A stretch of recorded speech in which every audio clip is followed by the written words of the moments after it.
Now, I'm going to start out the regular meeting of the Port of Siuslaw Commission, and I'm going to do a roll call. Commissioner Ward, Here. Commissioner Terry Duman, Here. Commissioner Craig Zolizzi, sorry Craig, Here. and Commissioner Bill Myers here. So Commissioner Buchwald indicated he wasn't going to be able to make the meeting. Kelly, have we had anybody sign up for public comment? No, we have not. Okay, then I'm not going to read the public comment statement. First thing we're going to take up is approval of agenda by consent. Any objections to the agenda as presented? Hearing none, then by consent, the agenda is approved. Approval of minutes by consent. Any modifications, additions, deletions to the minutes? Hearing No. none, the minutes are approved by consent. Approval of financials by consent. Kelly is going to jump in here and take this one. Item 3 on the tab. Okay, Kelly. Check printed in October, $66,710.45. The occupancy for the campground shows it was down 3%, and the mortgage stayed the same at 48%, same as last year.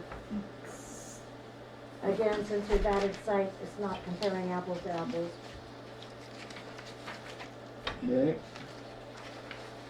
Any questions on that? Any additional items, Kelly, on that? Or No, I don't have anything else. okay, commissioners, any questions on the Yes, financials? this is Dooman. Yes, Terry. This is Dooman. Would you repeat that last phrase, Kelly, about apples to apples, or?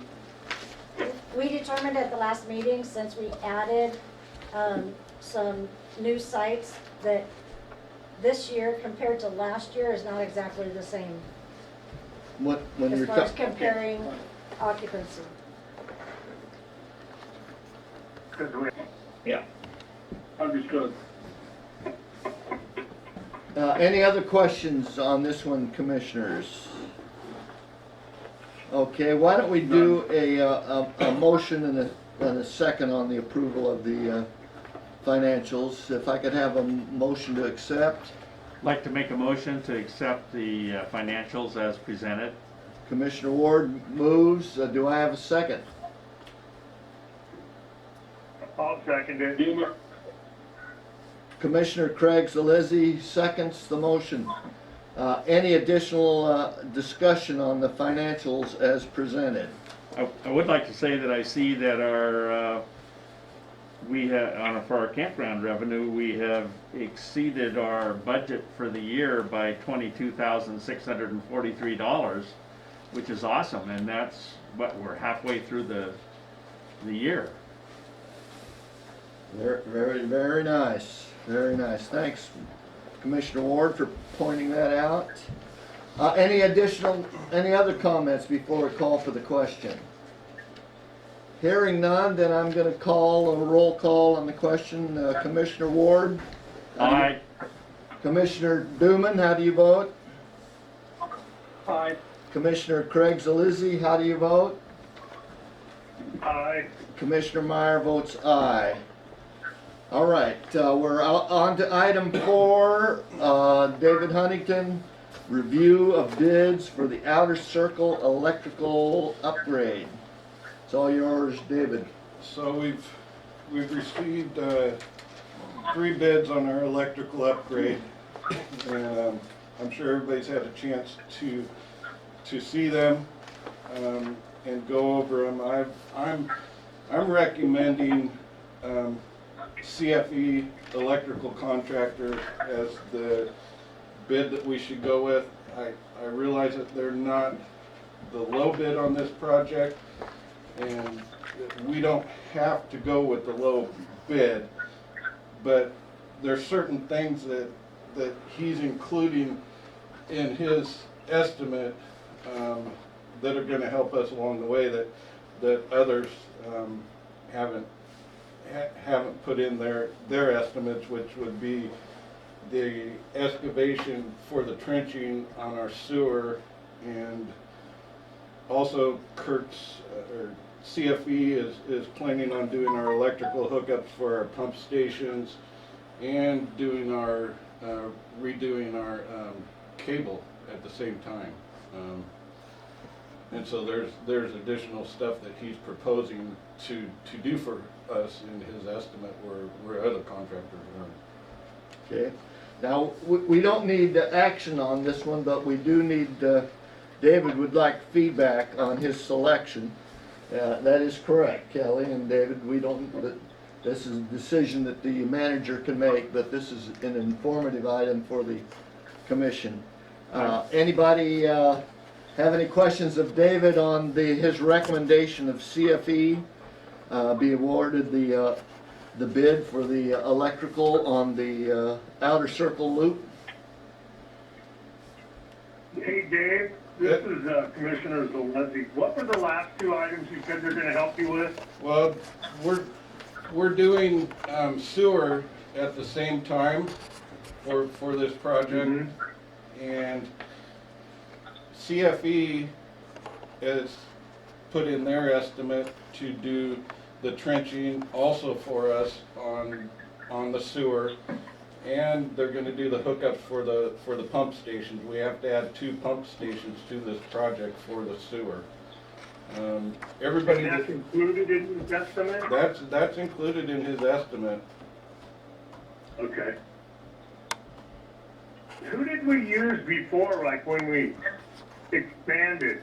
We used CFE on our last project is who we used. So we've worked with them. We have a great relationship with them. They work with us well, and I They're familiar with their infrastructure then. they definitely are, Craig.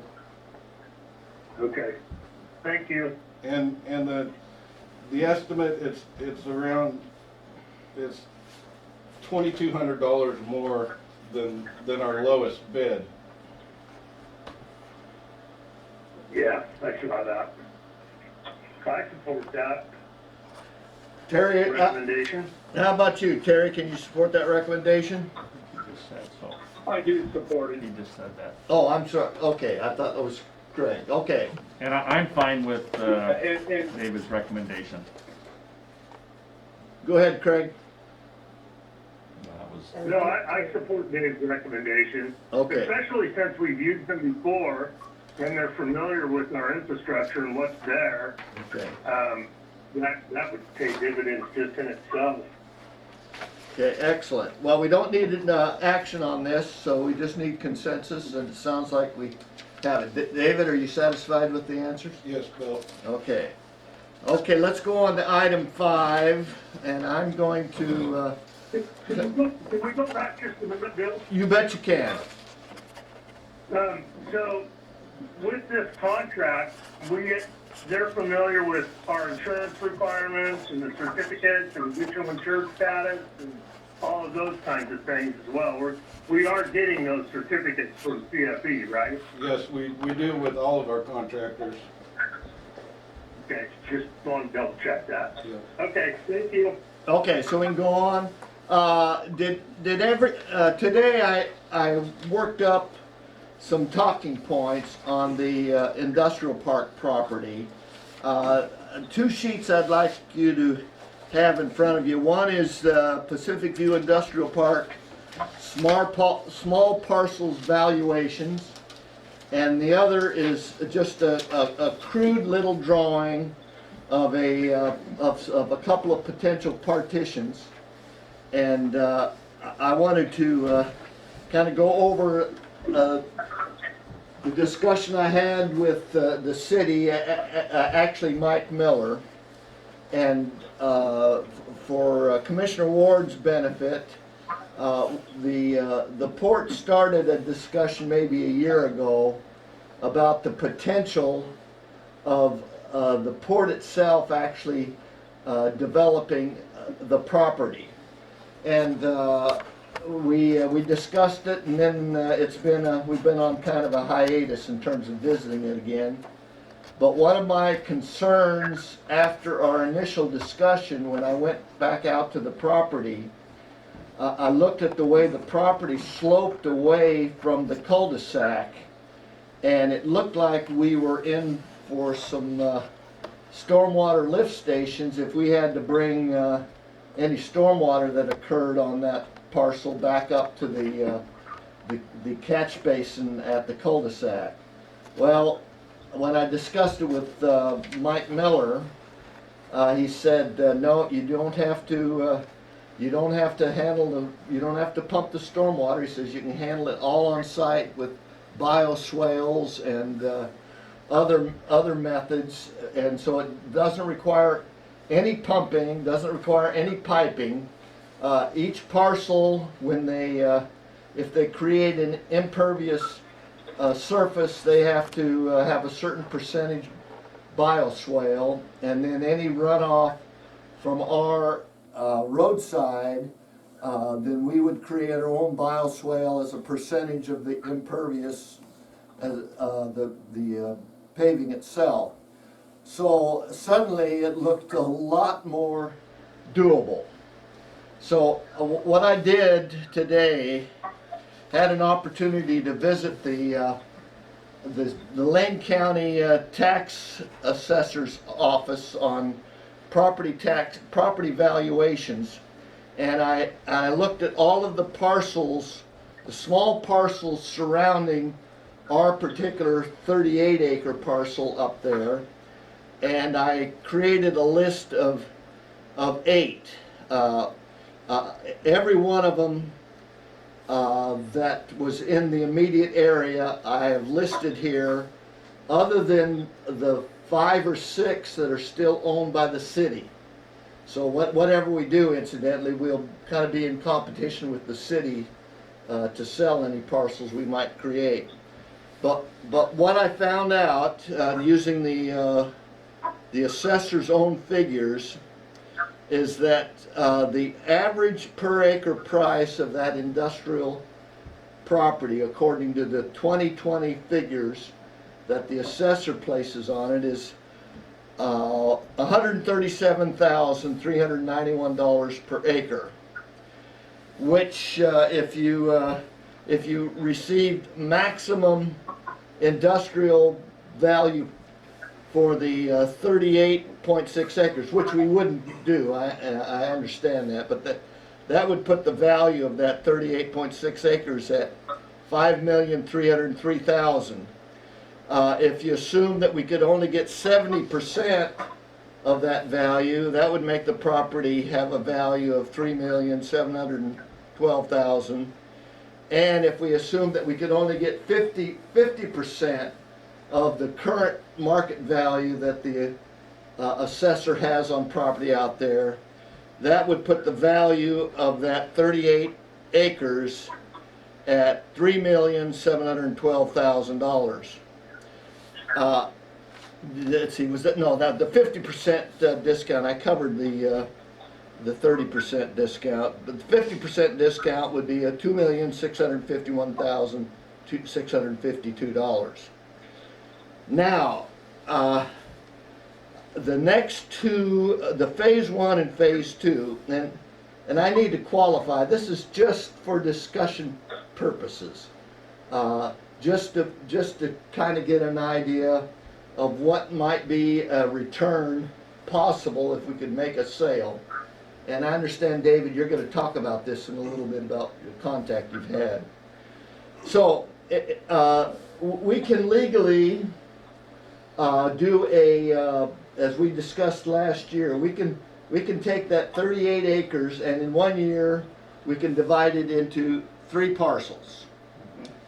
And so if the first year we created 2 almost 3-acre parcels and left the remainder to be developed, although Rob Ward's going to jump in here in a minute because I like what he was, I like his thoughts in terms of an overall plan on this.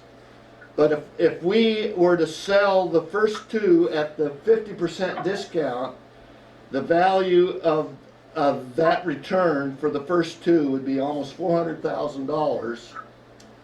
And we do not have to spend a dime on any improvements until the lot is sold. The only cost we would have would be the cost of surveying and creating the map for the potential partition. But we do not have to physically put anything in place unless we actually had a sale. Phase two is just replicating the same thing, and after two phases, potentially we're at a value of greater than what we're asking for the property right now, and that's at a 50% discount, and still have 27 acres left. Now that's an awful lot of speculation, an awful lot of guessing. We've got a gentleman sitting here at the table, Commissioner Rob Ward, who's had a lot of experience in land and partition, and I'm going to ask him to comment on the feasibility, and also, Rob, what you were mentioning to me earlier about an overall plan. Well, first of all, Bill, on what you commented, usually you may not have to build the road Okay. right up front, but you probably would have to post a bond that guarantees it will be built. Anybody else in the city would have to do that if they wanted to postpone building in a subdivision or a partition, whatever the requirements might be. So that might be something we have to look at, but from my perspective, it seems like we need to figure out ultimately what we want this to look at. Like we should have some kind of a concept plan Okay. because we sure don't want to get started with something and find out we bored ourselves a post hole, Okay. in developing it, or backed ourselves into a corner. Okay. So it seems like, if I was talking to a developer, the first thing I would tell him is, well, what do you want this to look like when you're done? Okay. And then come up with a phased approach to build it out, depending on what you wanted to do. And our 2.88 acre, for what we're marketing and what we want to see in there, is that enough? That's just something I pulled out of my hat. Yeah, I think we need to decide, as a group, we would need to decide, what are the optimum lot sizes Absolutely. for what somebody might try to do. Like if Terry Duman was gonna go out there and have an equipment yard or something like that, how much space would he really need Okay. if it was allowed in the area? Okay. And also, I would not be involved in any of the survey work or anything with this, because it would be a conflict of interest with me even being able to discuss it. Okay. All right. Yeah, and that's unfortunate because we would have to get somebody. Are there still the surveyors locally, Rob, that would be able to work with us on this? Well, they would come out of Eugene or Coos Bay or, Okay. I definitely know people that we could talk to, Okay. but I would not be part of it. Okay, yeah, I understand. I guess our decision point, first of all, I'm gonna let Craig and Terry get in on this, because I covered a lot of material and I covered it fast, and I wanna emphasize, I only presented this to have some talking points. This is not like the acreage size and that map that I threw out there of the partition. That's just to get the discussion going. And our fundamental question is, do we want to try to do some of the development ourselves? Or if we could get somebody excited about taking this presentation and seeing what they might be able to do, maybe we can end up marketing the property. David mentioned earlier this evening to me, David, you have some comments that you'd like to make about some contacts? Well, I know why we're having this discussion is because we haven't seen any movement on this property. We've all, since we've started with the port, have all been involved with this property and have seen the activity, which has been almost next to nothing. No sniffs, really. And the sniffs that we did have turned out to pretty much go nowhere. Okay. I've been contacted by a company, and at this time, it's just been within this week, so I don't want to throw any names out there and get too excited about it yet, but I've been contacted by somebody they're interested in an aquaculture project. They're fairly local, and they want to do a site visit here really soon. You know, I know right now at this point, you know, they're on the Oregon coast. They do business on the Oregon coast right now, and they employ I think about 15 people at this time, and they're interested possibly in a lease or purchase. You know, I haven't talked price with them in any way of even what it's been listed at before or anything, but you know, they're wanting to come in and do a site visit, and I know that site, as far as I believe, I've always been told that it's approved for some type of aquaculture there. Now, do we have easement to the river on the We west side? do, as far as I know. And they're looking, I think it's deeded to the river. yeah, and they're looking for something with some pretty good salinity to it. He seems to think that it's close enough to the ocean that it may possibly be something that would work for them.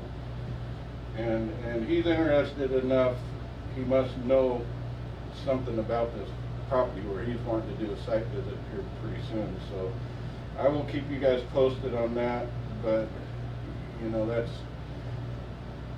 it's surprising that it might make us think, you know, about possibly marketing in with the realtor. Can we put out RFPs? Do we want to get involved with doing a project like this, with developing ourselves, or have a realtor market it a different way for us? I don't know yet. Well, do you, David, do you think that this person is interested in the entire property? The way it sounds like the whole property. Then I think I would wait and have your visit, see what happens, and then we can always come back and decide whether we want to do a plan of some sort as to what it could possibly be. Yeah, one of the frustrating parts has been for me is that I think if this property is presented with the right vision, that we would get some takers.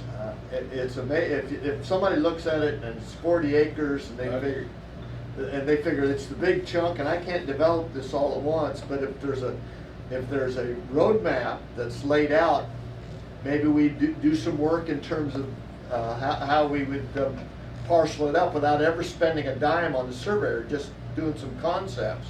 And I think having smaller parcels makes it a lot more marketable. Oh, it always does. In a lot of ways. Well, and you can always do phase development. I know when we built Willow Dunes, and Terry is very familiar with Willow Dunes, because he did a lot of the work out. He did a lot of the work out there.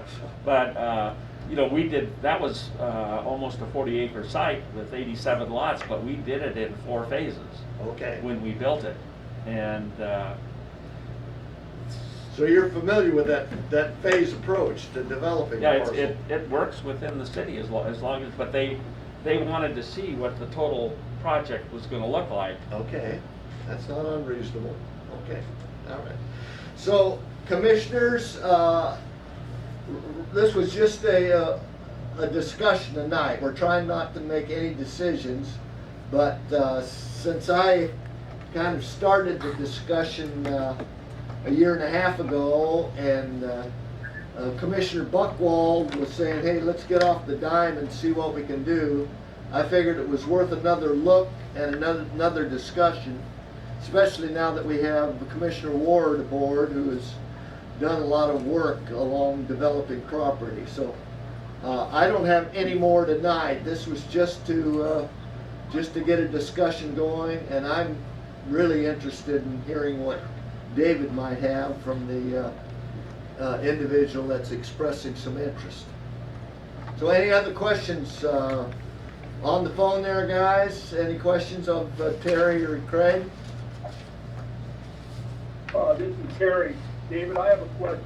We're out of our listing agreement, correct? Yeah, and we were, I brought that to your attention a couple of meetings ago, I think, whether we should put out another RFP for realtors or not, and then I think then we got to this point right here, about figuring out what, possibilities of doing other things with it, before we decide to put it out with the realtor. That makes sense.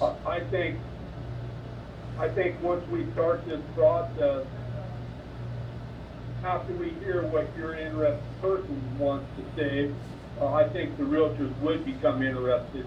But right now, it's overwhelming for them as well. Yeah. So we need kind of a roadmap set up for them, Terry, and then I think they have much better chance Yeah. of making the sale. One thing we know right now, if we just list it the way it's been currently listed, it's not going anywhere. We're just No. knocking our head against it. No. And Commissioner Ward's nodding in agreement. Okay, that's all I have tonight. Thanks for listening, guys. We're going to go to item 6, manager and commissioner's report. And basically, for my manager's report, that's what I wanted to let you guys know about the interest on the Pacific View property. Other than that, we'll talk with CFE and get the ball rolling on our electrical and sewer now for this outer circle project. Thank you, Manager Huntington. Commissioner Terry Duman or Commissioner Craig, you have anything you need to report or bring up with the commission? David, Commissioner, what happened to the dock situation, Dave? We're still waiting on an estimate for the dock. We haven't, there's not a lot of dock replacement companies in this area that work with these big concrete docks. We're actually trying to get an estimate from the company that's working out in the river right now doing the replacement of the channel markers, and we hope to get an estimate for it pretty soon. I saw those guys out there in the river. That's what they're doing, is working on the channel markers. Yeah, and that's it's the company that manufactures the docks up in Washington that we've actually been trying to get an estimate from on a dock replacement. And so they're here, so they're looking at it. But so I haven't seen the dock, but is it unsafe? And if it is, do we have it blocked off, I'm not really familiar with how much damage there is. Well, we do have it blocked off, and we're only allowing the mortgage customers in that area to get across it. It's actually separated in half, kind of like a taco, and it happens to be where our all of our big utility box where everything hooks together there too. So it's a pretty specific piece of dock, and it's completely destroyed. We had the actual dock company here, Oregon Marine Construction, Brian, look at it, and he said it's definitely not repairable. They don't manufacture the docks, but they can set it in place and hook it up and do all that. But the companies that manufacture these docks are in Washington, I guess. So it's not going to be an easy fix, that's for sure. But Bellingham, infrastructure there? What's that? Is it continuing to break apart, and will it threaten any other infrastructure that's there? No, I don't think it can break any more than what it already is. Okay. As long as we can keep the debris out of the marina, I mean, with those king tides and all that high water, I mean, it was hard to keep the debris out of the marina. We had some big stuff in there. Anything else? There's no way to prevent that from happening again. Well, I mean, that's just, right? I mean, there's nothing we can do. proper booms, with debris booms, but what we're using right now is logs that are basically getting growth on them, and they're almost sinking at this point. And these are new logs that about 4 years ago that we put in place. Those logs were bought by another manager, and they bought hemlock logs that don't float. Yeah, they're That's not a joke, that's true. no, Amazing. they're kind of a disaster, and every year they just sink more and more. You know, Do we have any plans to replace them or anything? well, would be nice, and that's something that I'm trying to get some prices for our next budget, and I know that I've seen prices, And it's scary, but. and it's for proper shear booms like that, foam filled type, that they're very expensive. But you'll get us some figures, right? Yeah. Yeah. Good questions, David, do we Greg. have any of the old blue logs? Yeah, we do have. Any of the old logs? The old cedar ones? We do have some of them, but you know, they've been cut up. They were cut up to take out, which was probably a mistake.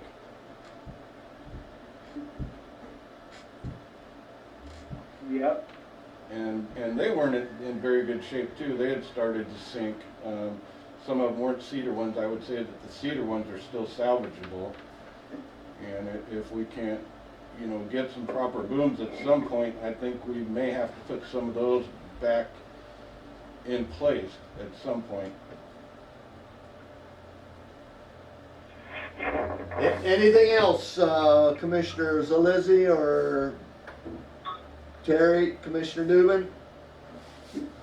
I think we need to direct David to, find some proper boom logs. I know what he's fighting. You can't put a boom log in the water if it's no source to the water, it's not gonna help him any. I think you got the message. Okay. Bill, I have a question. Yes, Commissioner. Regarding the upcoming LCOG work session. Is that gonna be here, or is that in Eugene, or is that just, It's gonna be Zoom, it's all Zoom? so we Yeah. better hope that. And he's already sent the invitation, he's the host. Yeah, I got the, I sent it out to everybody. I'll have to go back and look for it. yeah, everything anymore, unfortunately, Rob, is Zoom. Yeah. In fact, if they could deliver nutrition over the phone line, that would be, And that's to talk about our business plan? The Is that, strategic business plan that's the whole gist of the work session? that they're helping us with. And whatever you sent us has all the background information we need for whatever we're gonna be talking about related to this? Well, they're gonna have some stuff that they've been working on that they'll present. Oh, okay, okay. Because we're updating the plan. But we're not gonna see any of that until the meeting? I don't know, I can ask him if he's got stuff he can send over beforehand. It might be nice to have something to be a little more familiar with where they're headed with whatever they're coming up with. I'll see what they have that I could forward. all right, anything I have a else? question for David. Go ahead. Yeah, Terry. This is Doom, I have a question. David, you and I talked earlier in the week about, maybe a purchase of a boat for the safety of the crew and maybe a tractor to help with maintenance of the grounds. Is there anything that you've, researched on that? You know, I have saw a few tractors. I haven't, you know, looked for too many boats, but yeah, I have looked at a few tractors, and I remember you telling me about something also that I might possibly look at, but you know, they're all in the $20,000 to $25,000 range. But with Sure they will, but with a lot of these new sites that we've put in and the maintenance that we're doing around here, you know, trying to keep our roads maintained and these sites maintained. I mean, we're doing this with a garden tractor. You see what we're using in it, and at some Well, you point, see, I didn't buy a garden tractor and I had to get some No. things done. and I don't know if that would be a possibility. You know, this year, on a purchase, we'll have to see where our budget's at, but boy, it sure would help by this summer. And it would probably help with staffing so that we wouldn't have to increase staff and Yeah. still keep up with the task. Good thoughts, Terry, good encouragement. Well, and then the boat situation is critical too, because we're putting 2 employees out on a river that probably Bill, you or I wouldn't wanna go fishing in it. Okay. Well, I'm pretty particular, but yeah, No, that's I something, mean, as far as- go ahead, Terry. Well, I think that's something, David, I was gonna have you expound on it. I mean, we have a good motor, our boat is sketch.